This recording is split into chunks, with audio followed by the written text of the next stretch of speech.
Viewers at home, and welcome to Attorney General Tim Griffin here in studio to talk about several topics impacting Arkansas right now. AG Griffin, thank you so much for making the time. Thank you for having me. Come visit us in Fayetteville today. Hopefully I can bring you some warm weather. It's a little bit wet out there. Yes, I would like some warm, dry weather. That would be nice. Well, first off, let's just recap. First year in office, how has it been for you? What were some of your highlights, and maybe what are some of your goals for 2024? Sure, it's been a great year.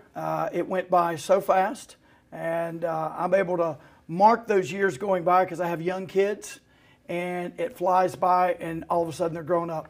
But I did a lot of stuff. Still got a lot of stuff to do. First and foremost, I just wanted to make sure that I established a culture of cooperation and collaboration in the office, and really focused hard on getting the right people in the right slots. But in terms of things that the public might be familiar with, I've put a heavy emphasis on the problem of human trafficking in the state, and that have set up a law enforcement partnership to work statewide on the issue of human trafficking. A lot of people may think that that's a big city problem, but it's actually a problem everywhere, particularly where you have heavily traveled interstates. So we had a summit in the fall, and I had about 1,500 people for that human trafficking summit. And so we're really excited about the interest and the training we've been able to do there. Also, I've put a heavy emphasis on using the opioid settlement funds in a way that's going to have a lasting impact. Certainly, we use a lot of it that will be for short-term projects. But I dedicated $50 million to Arkansas Children's Hospital, including the Northwest. It'll be benefiting Northwest Arkansas, the Children's Hospital branch here, and that is to establish the National Center for Opioid Research. This is an area where we lack this sort of research for pediatrics, and we are going to, here in Arkansas, are going to have the first Center for Opioid Research. It's going to be a game changer for Arkansas in this area, and will benefit so many families. This has been a huge scourge on our communities, as you know. So those are a couple of the things. We have reinvigorated our partnerships with law enforcement, and have been working really hard to expand our abilities in the cybersecurity realm. We certainly do a lot on prosecuting internet crimes against children, but we also are preparing our staff to deal with things like ransomware and potential hacks on our state voting infrastructure. You may have seen that in the news. And so there are a number of cyber steps that we need to take in the cyber realm to make sure that our cyber infrastructure is strong. But we've got a lot on our plate. We're moving into a building, as you may have read, downtown, a historic building. Why should taxpayers care about this? Because, in my opinion, over the last 3 or so decades, we've been wasting a lot of money renting. The AG's office has been renting a building. We are now going to own.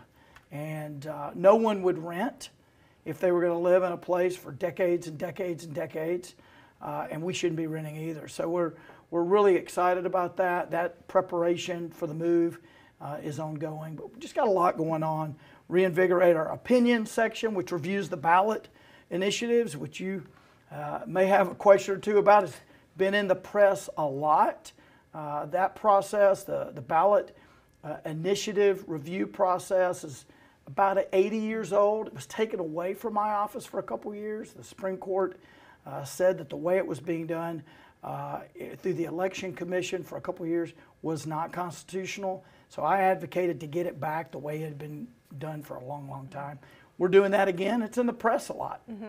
Definitely, yeah, the ballot initiatives, I definitely want to touch on that, because we just found out that there is now a lawsuit from Arkansas Citizens for Transparency regarding their proposals that you have denied a couple times. So first off, if you could maybe just explain, like, someone submits a ballot proposal to your office, Sure. like what's kind of the process, and like, can you explain what goes through before you guys make a decision on ballots? Well, first and foremost, as I said, this process has been in place for about 80 years.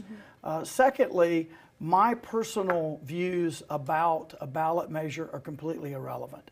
The law does not allow my personal views to be considered. As a result, I often certify and approve ballot measures that I completely disagree with as a personal matter. I often reject measures that I actually agree with. And so the law is the guide there. This review process benefits everybody. It benefits the people proposing it, because what it does is it makes sure that they are aware of weaknesses that could really mess them up way down the road. What if people gathered thousands of signatures and got their measure on the ballot and it passed, and then it was challenged in court and was stricken because of a weakness? So this process allows us to point out those weaknesses, because we're going to have to defend some decisions down the road, right? So it's good for the people proposing. It's good for the taxpayer, for the voter. Why? Because you don't have hours in the voting booth. You need to make sure, we need to make sure that the ballot title, the text, all of that is what it should be, so that people aren't misled. So people understand precisely what people have put on the ballot. And also, this is a process that is handled by people who have worked for numerous AGs. So to answer your question directly, so someone proposes a ballot measure, I don't see it. It goes directly to the opinions department. We have a deputy attorney general for opinions. He has a staff. He reviews it, assigns it, or maybe he handles it himself. We have 10 business days to write an opinion, either approving or disapproving or proposing some different language. And then after that is done, it is run through the general counsel's office and my chief deputy. Then and only then do I see it. No one calls and says, hey, we got this proposal. How do you want me to decide? No, that's not the way it works. We're guided by the law. And so I'm the very last one to see it. In fact, we're going to have, I believe, 1 or 2 today that we will issue. I haven't seen them yet. And what will happen is they'll be emailed to me, and I will open that PDF. I'll read it.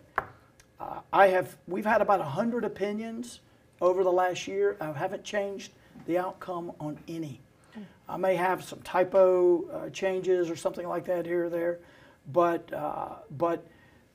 this work product is that of the career folks, and so we put it out there. And look, I get it. People get frustrated because it's their baby in some ways. They've spent all this time and it gets rejected.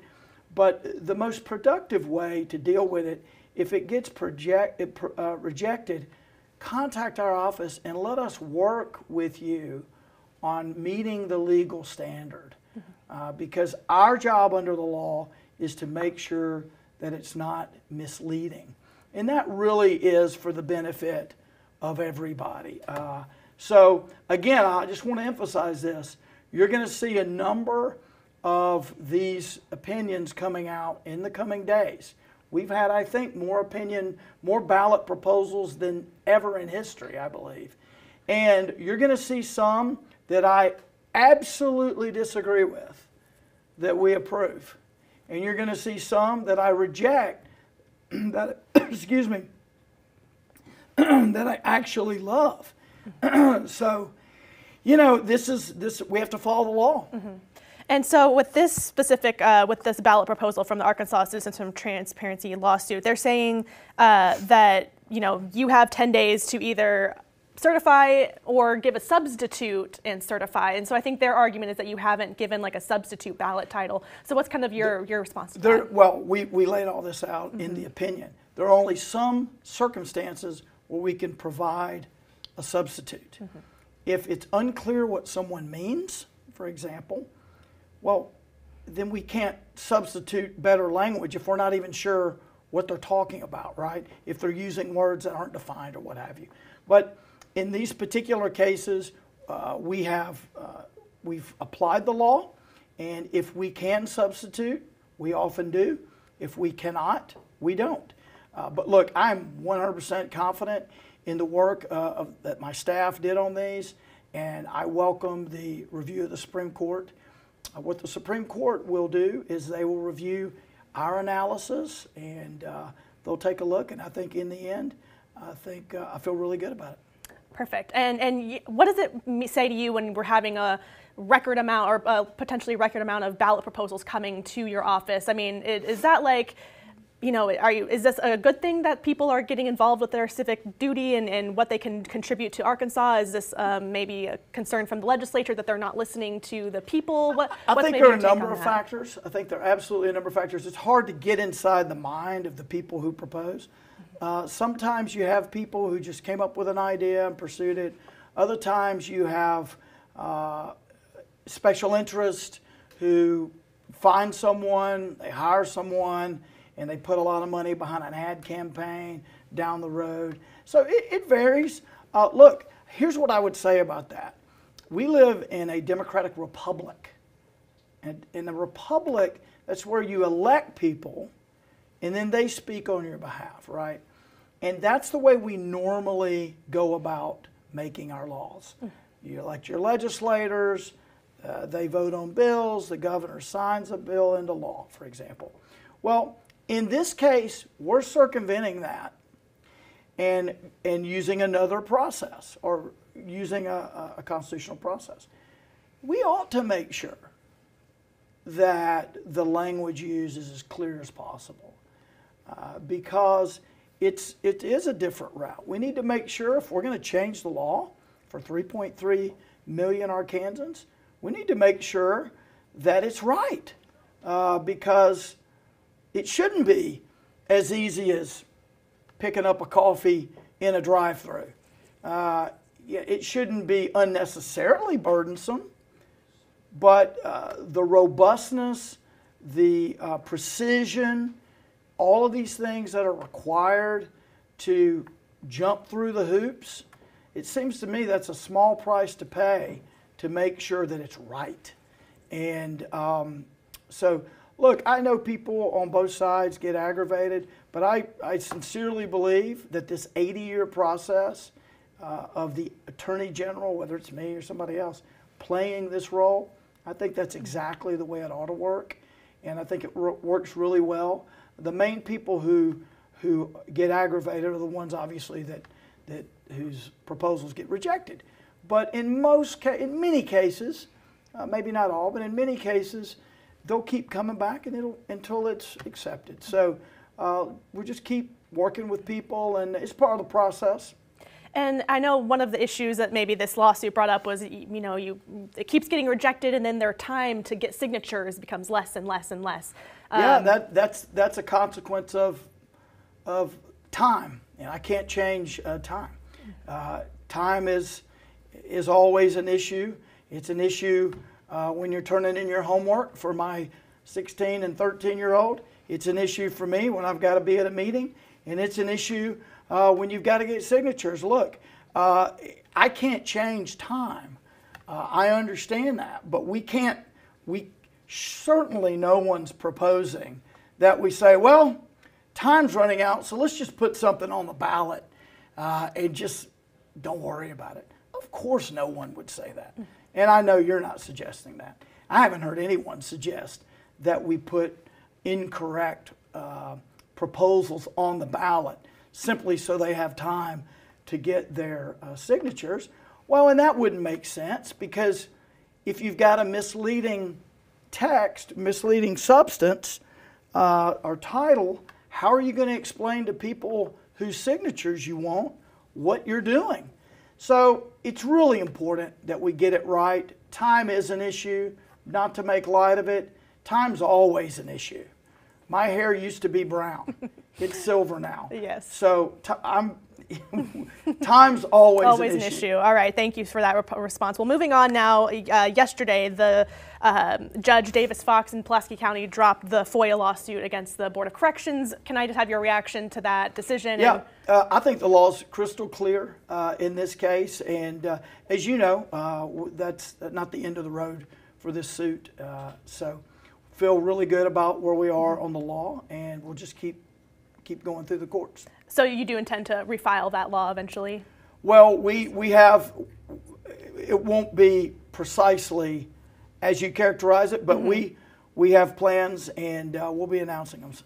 Perfect. And in that lawsuit, so it was dropped because they said that you weren't able to reach an accommodation with the board, hiring their own lawyers. Is there a reason why that accommodation in that 30 days wasn't met, or is there an explanation for that? Yeah, I mean, I think if you look at the pleadings, it makes it very clear that no one ever responded to us.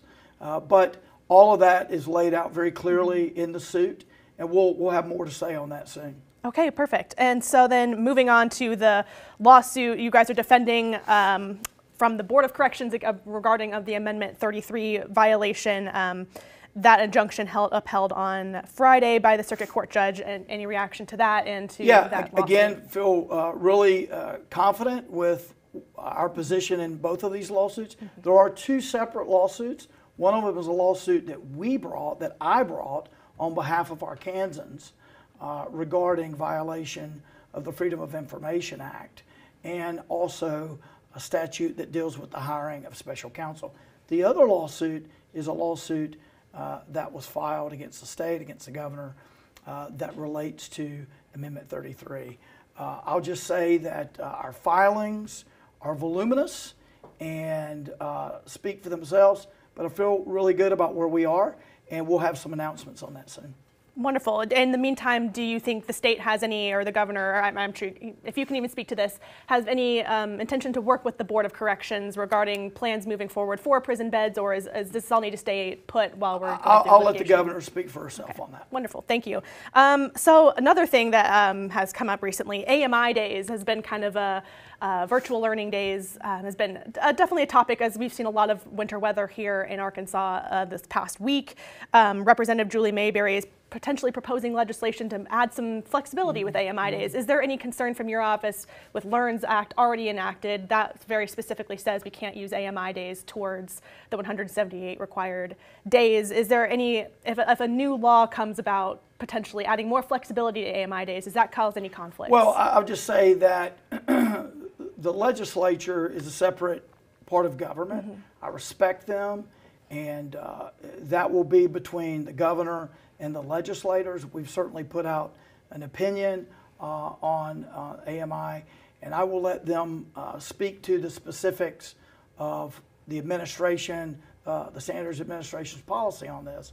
But the law relates to funding and funding that is available. But that's all laid out very clearly in an opinion that, again, the very busy opinion section division of my office put out. But look, the legislature, it's their prerogative to make the laws. It's my duty to enforce the law. So I respect the role of the governor and the legislature, and I will let them work that out. Perfect. And then earlier in this interview, you mentioned how cybersecurity moving into an election year is a big thing for your office. What are some maybe things that you are looking at as we're heading to the primary in March? Sure. So we have a really good track record in this state, and kudos to the Secretary of State. We have a really good track record of voter integrity. We have not had any serious problems in this state, and that's because of a lot of hard work by the Secretary of State and many others. But I am working with a number of entities, including federal authorities, other state authorities, to ensure that we have the best protection and that we are aware of potential threats. And I certainly, a lot of this is as it relates to voting, is under the authority of the Secretary of State. I know for a fact that this is something that he's been working on. He's been talking with the federal government about this, and I've spoken to the FBI about it, and other folks in the federal government. So we're doing everything we can to ensure that the track record of integrity here in the state and protecting our voting process, that continues, and so I feel really good about where we are. Wonderful. And I'm not sure if you're able to speak to this, but I hear in the cybersecurity and elections debate about going back to paper ballots versus the online electronic ballots. Is there any difference or any, in your opinion, of safety? Well, I'll just say this: we have a great track record in the state. As it relates to that proposal specifically, as you may know, that is something that is pending or has been spoken to through our opinion section, and we are still dealing with that. So I'm not gonna speak to that specifically because that is an issue before my office right now. Wonderful. AG Griffin, is there anything else that you would like to add or say? Any other topics that we didn't talk about? Thanks for having me. Well, I thank you. appreciate it very much. And if you ever want to have me back, I'd love to come back up here, and maybe next time I'll bring some sunshine. Appreciate that, AG Griffin. Thank you so much for your time.